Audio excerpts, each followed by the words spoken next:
Jadi beliau ini Abbas sesibuk-sibuknya itu masih berpikir investasi. Saya boleh sibuk nggak dapat semua hadis Nabi, tapi anak saya mesti mendapatkan yang luput dari saya. Saya boleh nggak mendapatkan semua Quran, tapi anak saya mesti ada yang jadi ahli Quran. Cara berpikirnya siapa yang akan menjadi kebanggaan di akhirat nanti? Di dunia itu semu dunia itu. Jadi sementara aja, nggak pasti sifatnya. Perbedaan status sosial itu hanya istilah-istilah yang disematkan manusia saja. Ini kaya, ini miskin, ya kan? Yang ini punya jabatan, yang ini biasa-biasa. Itu istilah manusia. Toh pada akhirnya semua kembali ke tempat yang serupa. Dan menariknya begini, yang kaya, yang punya jabatan, tetap di akhir hidupnya pengen punya gelar yang sama dengan yang miskin. Atau dengan yang disebut miskin. Maaf, kalau ada orang disebut miskin meninggal, di papan nisannya ditulis apa? Di papan nisannya ditulis apa? Almarhum. Yang kaya juga kan pengen sama disebut almarhum. Iya kan? Tuh. Jadi nggak ada bedanya setelah berpulang itu. Perbedaan itu hanya di amal saja. Itu poinnya. Maka kalau ada yang mengharapkan orang tua cita-cita membanggakan anak di dunia, boleh-boleh saja, tapi patut diingat itu sementara.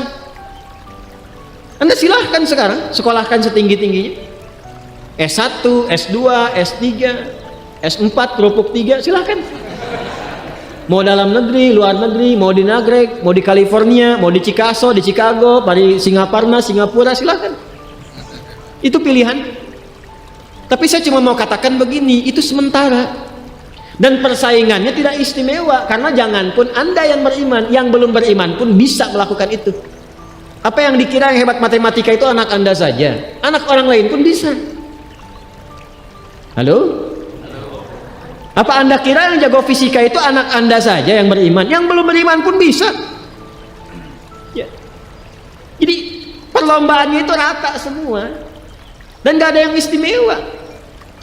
Kadang-kadang bingung ya, kenapa sih yang di dunia itu terlalu diistimewakan gitu? Mengistimewakan yang hilang itu nggak ada kerjaan. Mengagungkan yang hancur, yang sifatnya fana, rasanya biasa. Apa yang mau dibanggakan sih? Dan yang paling menarik tuh begini, ketika meninggal gelarnya pengen sama dengan yang dianggap ringan atau rendah status sosialnya itu. Tadi kalau orang miskin meninggal gelarnya apa? Ternyata yang kaya pun pengen sama almarhum juga. Kalau rakyat yang meninggal di papan nisannya ditulis apa? Almarhum. Ternyata pejabat juga pengen begitu, sama juga.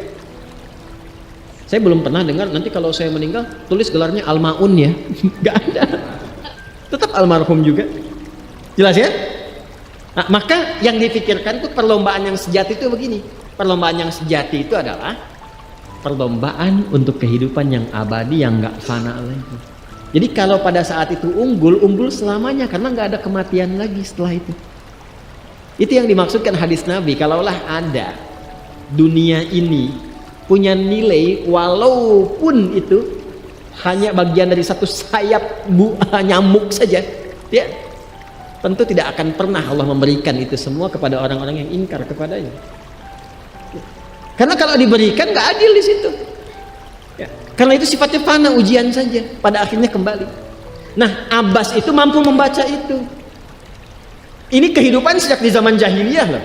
Awas ya. Jadi risalah Islam itu membimbing pengikutnya, umatnya untuk berpikir lebih cerdas, di visioner. Makanya jadi muslim itu mesti cerdas. Beriman itu membuat Anda lebih pintar. Saya tanya begini ya, maaf ya. Sekali lagi mohon maafkan saya kalau perumpamaan ini kurang menyenangkan. Kalau ada yang abadi dengan yang sementara, Anda pilih yang mana? Masa? Sholat itu untuk yang abadi atau yang sementara? Abadi. Baik. Mobil itu untuk yang abadi atau yang sementara? Pilih yang abadi apa sementara?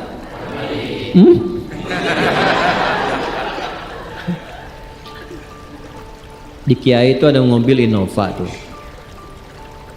Siapa yang besok memilih tidak sholat subuh, pilihannya pilih Innova atau pilih sholat subuh? Yakin? Kalau saya pilih Innova dipakai untuk mengantarkan sholat subuh, nah itu lebih bagus. Ya, jangan dipotong sampai situ ya. Ya bisa aja kita pilih Avanza, bisa pilih Ferrari, bisa pilih Pajero ya. Awas yang punya mobil Innova, Anda potong royalti kena. Paham? Abbas itu begitu, anak saya mesti dipanggil di akhirat dan semua penduduk langit dan bumi menyimak itu semua. Diviralkannya di akhirat. Viral dunia itu sementara, internetnya diputus gak viral lagi. Kadang-kadang yang viral kemarin kan sekarang nggak ada lagi, ya kan? Yang viral tahun lalu sekarang sudah nggak ada, ya kan? Jadi belum selesai kehidupan sudah hilang juga viralnya. Akhirat itu selamanya. Dan biasanya begini, biasanya kalau orang-orang yang diviralkan oleh Allah atas kehendak Allah itu abadi melintasi setiap masa. Jadi ada yang viral karena berita, ada yang viral karena doa dan kehendak Allah Subhanahu wa taala. Itu yang diviralkan langsung atas kehendak Allah itu melampaui zamannya. Makanya kisah ini pun bertahan sampai sekarang. Nah, Abbas itu berpikir, saya boleh sekarang jadi pebisnis pedagang, tapi anak saya mesti menguasai apapun yang pernah diajarkan oleh Nabi. Maka anak kecil ini sejak dini mengikuti Nabi. Sejak dini lekat dengan Nabi. Maka ketika Nabi tidur pun itu ikut berkunjung karena keluarganya. Nah, inilah yang didapatkan oleh kita hadis tentang bangun tidur. Jadi hadis tentang bangun tidur itu diriwayatkan oleh anak kecil yang umurnya belum genap balik.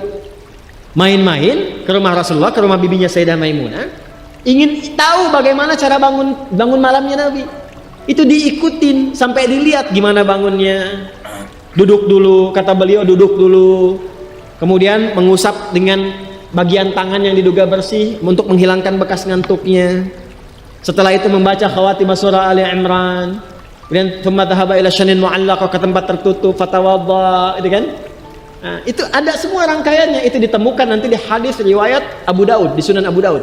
Nomor hadis 1367. Itu hadis tentang bangun tidur. Ya, cara bangun tidur sampai sholat malam. Masih ingat teman-teman kalau kita bermakmum begini dan ada imam satu dan sudah pasti satu imam. Oke? Makmum berapa? Satu boleh? Boleh. Dua boleh? Tiga boleh? Empat boleh? Jadi imam berapa? Makmum? Empat. Laki-laki imam makmum? Imam, baik, bagus ya. Nah, dan imam kan laki-laki. Kalau perempuan imam untuk perempuan kan? Laki-laki untuk perempuan dan untuk laki-laki. Fokus ini. Kalau satu begini, satu laki-laki, kemudian di belakang laki-laki. Ini kan posisinya boleh sejajar kan? Ya kan? Yang imam ini, makmum ini kan? Tadinya di belakang, tarik begini sejajar. Ini yang meriwayatkan anak kecil yang belum balik itu. Itu riwayat Ibnu Abbas. Satu paket. Termasuk sholat kemarin kan kita tarawih kan, sholat malam. Yang dua rakaat itu kan? Ya, sholat malam yang sampai 11 itu tambah khafifatain 2, itu riwayatnya ini. Yang sholat tahajud malam yang 11 rakaat tambah khafifatain 2, itu riwayatnya ini. Tutup dengan witir 1 rakaat. Itu anak kecil yang meriwayatkan. Dan tahukah Anda, sepeninggal Nabi SAW, Abbas bapaknya ini hafal 200 hadis, anaknya Abdullah hafal 2000 hadis. Begitu caranya. Anda di sini ada yang diplomat, yang di kantor, yang taruhlah berdagang misalnya, ibu rumah tangga, ya, dan sebagainya. Boleh, nggak apa-apa. Saat ini kita mungkin belum maksimal, tapi jangan biarkan ada satu di antara anak keluarga kita yang tidak jadi kebanggaan biarkan. Tolong ya, tolong pulang dari sini dilihat. Anak Allah titipkan kepada saya berapa anak? Tolong siapkan jadi kebanggaan akhirat. Satu aja jadi ahli Quran. Untuk pelita di rumah tuh, penghilang kesedihan, penghilang kegelisahan, mendatangkan semangat. Itu demi Allah saya katakan, gak ada yang paling indah kecuali saat ayah pulang ke rumah. Tiba kemudian dia melihat anaknya yang kecil sedang murajaah. Amma yatasaalun. Bahkan surat yang bapaknya sendiri belum hafal.